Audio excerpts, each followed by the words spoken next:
সেটি হচ্ছে যে প্রাথমিকভাবে এই ঘটনার সাথে যারা দোষী সাব্যস্ত হয়েছে দোষী তাদেরকে আমরা চিহ্নিত করেছি। সেই জন্য আমরা গার্ড যে 2 জন ছিল তাদেরকে আমরা বরখাস্ত, আর এছাড়া স্টেশন মাস্টার যিনি আছেন তারও গাফিলতি আছে কিনা সে ব্যাপারে দায়ী।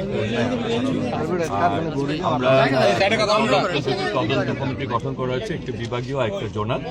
আমরা সার্বিক পরিস্থিতি নিয়ে বিভাগীয় তদন্ত কমিটি চলছে। আর যারা এই নিহত হয়েছে তাদের পরিবারকে 1 লক্ষ টাকা করে রেল ক্ষতিপূরণ দেওয়া হচ্ছে। আর ইতিমধ্যে জেলা প্রশাসনের থেকে তাদের পরিবারকে নিহত পরিবারকে 25,000 আর এমনিদেরকে আহত থেকে 15,000। আর এছাড়া আমাদের মাননীয় প্রধানমন্ত্রী জনাব খোঁজখবর রাখছেন, স্বাস্থ্যমন্ত্রীকেও নির্দেশনা দেওয়া হয়েছে যাদের চিকিৎসা প্রয়োজন ঢাকা নিয়ে যাওয়া তাদেরকে যাতে সেই ব্যাপারে স্বাস্থ্যমন্ত্রী আমার সাথে কথা বলছেন। আর আমরা অবশ্যই যাদের গাফিলতির কারণে এই ঘটনাটি ঘটেছে সেই ব্যাপারে আমরা সর্বোচ্চ শাস্তিমূলক ব্যবস্থা গ্রহণ করছি। পুরনো যে রেল গেট গুলো আছে এগুলা প্রায় দুর্ঘটনা ঘটে, অরক্ষিত, এগুলা গেটম্যান থাকে না, তদারকি নাই, এগুলোর বিষয়ে আপনারা আমরা ইতিমধ্যে বর্তমান মাননীয় প্রাইম মিনিস্টার সিদ্ধান্ত দিয়েছেন যে আমাদের যে রেল ক্রসিংগুলি রয়েছে সেগুলিকে ওভারপাস, রেল ওভারপাস অথবা আন্ডারপাস করে দেওয়া যায় কিনা। এছাড়া আরেকটি সিদ্ধান্ত আলোচনার পরে আছে যেগুলিকে রেল অটোমেটিক করে দেওয়া যায় কিনা, যে একটি নির্দিষ্ট সীমানার মধ্যে রেলগুলি প্রবেশ করার পর রেল ক্রসিংগুলি অটোমেটিকভাবে সেগুলি ব্যারিয়ারগুলি নেমে যাবে, সেই ব্যাপারেও আমাদের কাজ চলছে। সুতরাং আমরা আমাদের বর্তমান সরকারের মাননীয় প্রধানমন্ত্রী এই ব্যাপারে সিরিয়াসলি চেষ্টা করছেন যে এই ধরনের দুর্ঘটনা থেকে কিভাবে আমাদেরকে রক্ষা করে।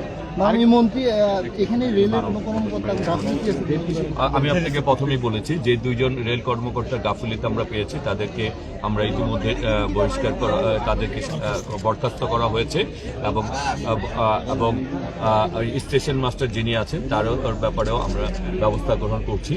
সুতরাং এবং 2টি বিভাগীয় তদন্ত কমিটি, একটি বিভাগীয় তদন্ত কমিটি আর একটা জোনাল তদন্ত কমিটি গঠন হয়েছে। দেখছেন ইতিমধ্যে এখানে আমাদের মাননীয় যে গার্ড ছিলেন, গেট কিপার ছিলেন যে 2 জন, সেই 2 জনকে বরখাস্ত করা হয়েছে। দায়িত্বে ছিলেন তারা ওই সময় উপস্থিত ছিলেন না। আরেকটা প্রশ্ন কাজ করি, সেটা হলো 1 লক্ষ টাকা লাশের দাম আসলে না, এটা তো বলছি যে এটা কখনোই কোনো লাশের দাম 1 লক্ষ হতে পারে না। সেই জন্য যারা এই ঘটনার সাথে জড়িত তাদেরকে শাস্তি আনা হবে এবং সাথে সাথে এই এই দুর্ঘটনা থেকে কিভাবে রক্ষা করা যায় সেই জন্য এই রেল ক্রসিংকে আধুনিকরণ করার জন্য সরকারের মধ্যে সিদ্ধান্ত আছে।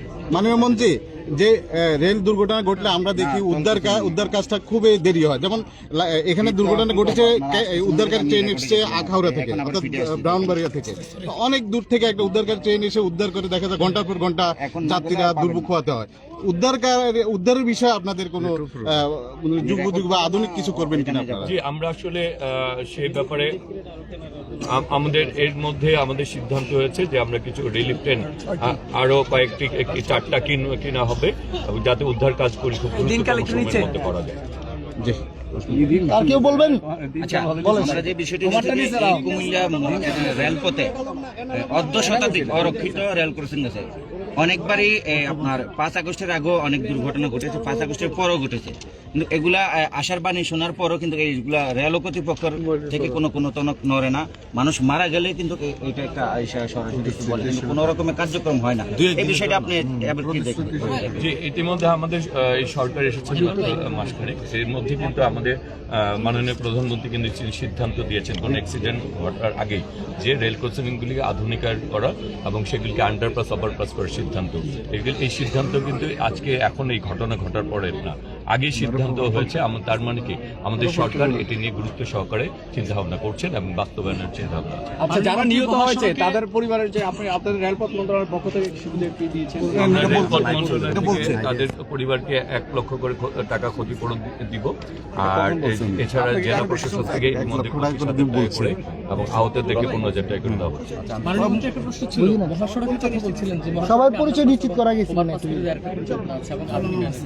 অন্যান্য রেলপথ পদ্ধতি আছে যেগুলোতে সবার পরিচয় আমরা ইতিমধ্যে আমি বলেছি যে মাননীয় প্রাইম মিনিস্টার তিনি ঢাকাকেও যানজট মুক্ত করার জন্য কিন্তু তিনি এই সিদ্ধান্ত দিয়েছেন এবং ঢাকার আশেপাশে যেগুলি তার মানে এই কাজটি সমীক্ষার আকারে রয়েছে এবং এটি বাস্তবায়নের জন্য নির্দেশনা রয়েছে। মাননীয় মন্ত্রী, তদন্ত রিপোর্ট তো মানে আলোর মুখ দেখে না। এই যে তদন্ত কমিটি গঠন করেছেন, 3টি তদন্ত কমিটি, এটা আমরা আলোর মুখ দেখবো কিনা বা কতদিনের মধ্যে দেখতে পাবো? অবশ্যই বর্তমান সরকার হচ্ছে জনগণের ভোটে নির্বাচিত সরকার। এই সরকার জনগণের কাছে জবাবদিহিতা রয়েছে, সুতরাং আপনারা আশাবাদী হতে পারেন এই তদন্ত রিপোর্ট সেটা আলোর মুখ দেখবে এবং সেটি ব্যবস্থা গ্রহণ করা হবে। দায়ী ব্যক্তি কতদিনের মধ্যে আমরা আশা করতে পারি? এটি নির্দিষ্ট করে এই মুহূর্তে টাইম বলা যাচ্ছে না। তারপরে যেহেতু এখানে সচিব, ভারপ্রাপ্ত সচিব সাহেব এবং ডিজি সাহেব রয়েছেন, রেল মহাপরিচালক, ওনারা ওনার থেকে আমি জিজ্ঞেস করেছি, ওনারা বলেছেন যে 1 সপ্তাহের মধ্যে তারা এই রিপোর্ট পাস করবে। নিহতদের পরিচয় পাওয়া গেছে কিনা এটা বলেছে? না, নিহতদের সবার পরিচয় পাওয়া যায় না, শনাক্ত করার কাজ চলছে। ধন্যবাদ।